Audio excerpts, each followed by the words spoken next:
One of the military's highest honors was given today to a local veteran who served nearly 3 decades, got injured in Afghanistan, and went on to help improve the lives of other injured veterans. Family, friends, and fellow service members all watched as Command Sergeant Major Gretchen Evans received the Purple Heart for her bravery and her service. Fox 4's Amelia Jones has our story. For Command Sergeant Major Gretchen Evans, service is her way of life.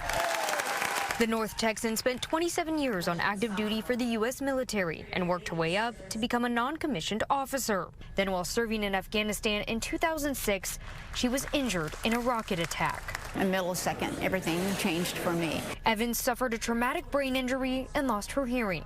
The injury also ended her military career. Why me, and how am I going to live my life now with these catastrophic injuries, and you question your worthiness? Evans credits those around her for picking her up in those low moments, and her guide dog Rusty for being her new set of ears. While she couldn't serve her country as an active duty officer, Evans found a new way to serve others. And then when I started looking to help others, that was like the healing balm of everything.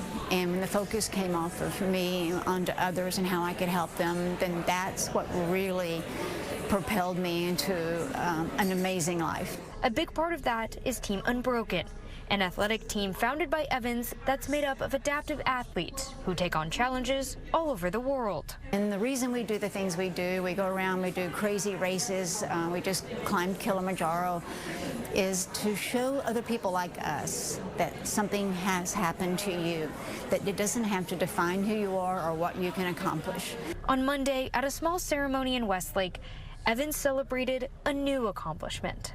It is with deep respect and solemn pride that we gather here today to honor Command Sergeant Major Gretchen Evans and the brave men and women like her who have earned the Purple Heart, one of our nation's oldest and most revered military decorations. For Evans, receiving the Purple Heart comes with mixed emotions. There's a little bit of me that's sad because there's people that should be here with me who are not, who gave the ultimate sacrifice, you know, so the Purple Heart comes with those feelings, but I'm just very grateful. The most special part for Evans was to have her family, friends, and fellow service members there to celebrate. Be proud of what you do. It's not the most glamorous job in the world, and it's not the best paying job in the world, but there's no finer vocation, in my opinion, than to serve your country. Amelia Jones, Fox 4 News. As you might imagine, Evans has won several awards for her service, including the ESPY's Pat Tillman Award in 2022. She is also an inductee to the U.S. Army's Women's Hall of Fame and the U.S. Veteran Hall of Fame. This celebration today was extra special because it was also Evans' birthday.